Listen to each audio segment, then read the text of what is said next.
I mentioned to you that on Friday I was honored and privileged to participate in the candlelight rosary procession, whose emphasis was on prayer for marriage amendment.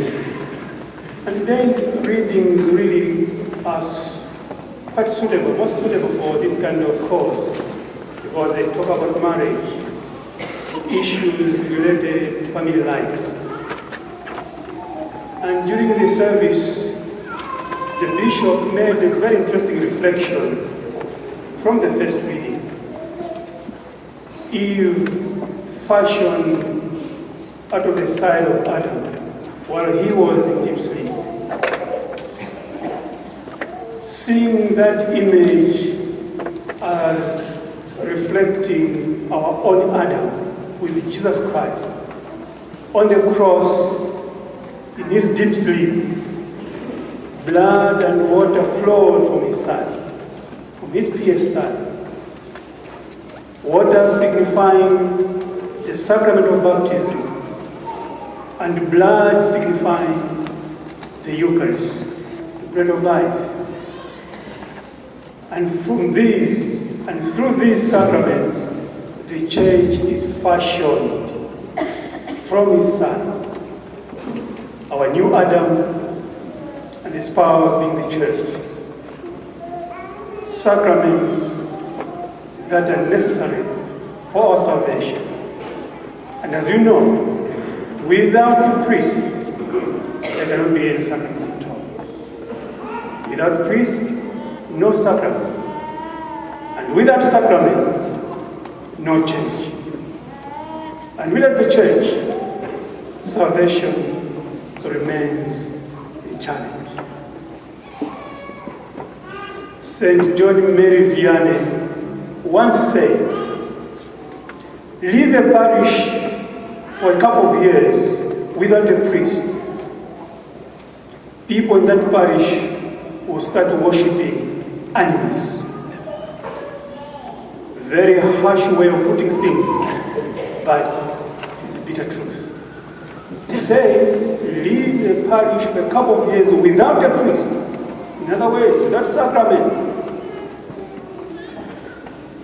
The people begin to worship animals. The desire, the cry of our church today is this: we need priests for pastoral care.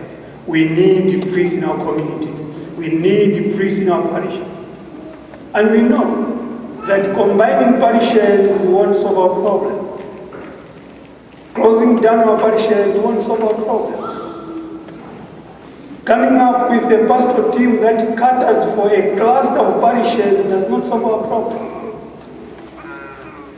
The problem will only be solved when we have enough priests for our communities.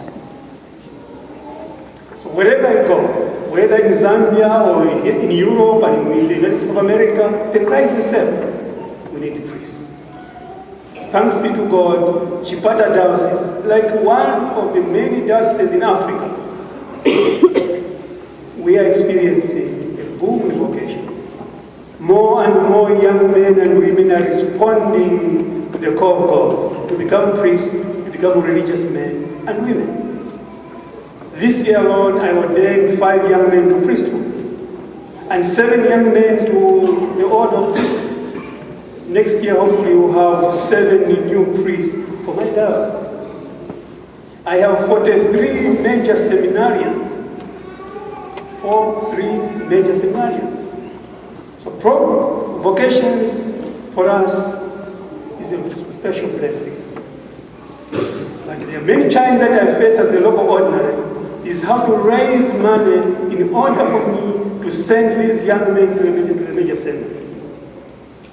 For the 43 that I have now, I have to find at least $129,000 US per year to send them to school. Unfortunately, my diocese is not able to raise this amount of money. Why? Chipata Diocese is a rural diocese. And most of our people are small-scale farmers. They just have enough for their families and a bit more to sell, to raise a bit of money for other needs.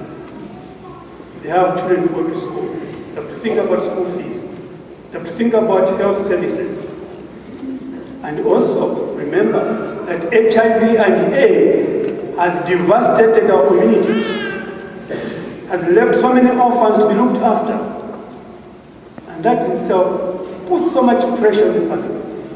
That to think about helping the church in its needs, in her needs, is a real challenge. And so, I stand before you today for this very specific reason. We have these young men ready to be ordained priests. And who knows, maybe one day they may even come to a place like this one, stand in this very place, preach the word of God, share with you the body and blood of Christ. Who knows? This is our challenge. Your challenge and my challenge. And thanks be to God, when I sent Father Dennis to come and do mission appeals here, he shared with you his own personal story.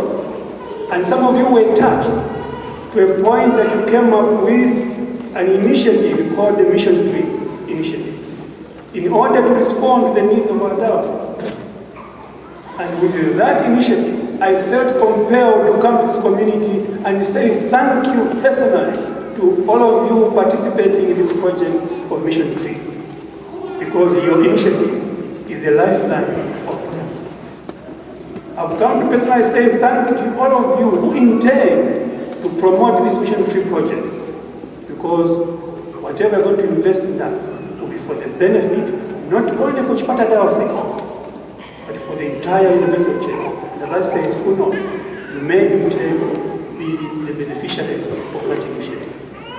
And so I thank the local administration here for allowing me to come over here and share these concerns with you, and through them to thank the local government for giving me the opportunity to share with you my concerns in this diocese. I'll be praying for you, praying for your community, praying for your concerns, and please pray for our diocese. And God bless you all.